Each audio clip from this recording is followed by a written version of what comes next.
So number 6 on the QR code review gives us a factored polynomial.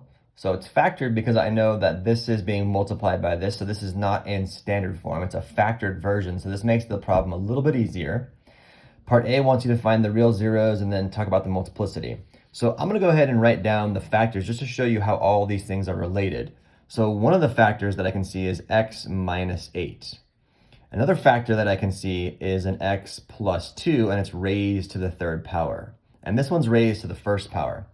So if this is a factor, then the x value that would make this factor a 0 would be positive 8. So hopefully you can see that it's just the opposite sign of my factor in this case, because there's just a 1 in front of my x. So if I just solved this for 0, I would get 8.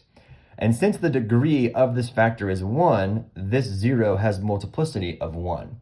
So the multiplicity is tied to the degree of the factor, not the degree of the polynomial, just the degree of the factor. That tells you something about the graph. We're not quite there yet in our unit of study, but we're getting there. All right, so on this one, if I have the factor is x plus 2, again, what value of x would make this a 0? And that would be negative 2. So the opposite, the variable that you see here, or negative 2 plus 2 would give you 0.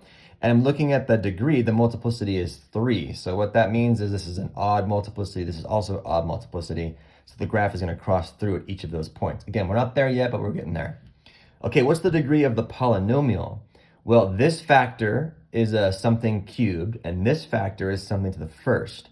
So if I multiplied these x's together, I get x to the third times x to the first, since that's what that says, multiplying.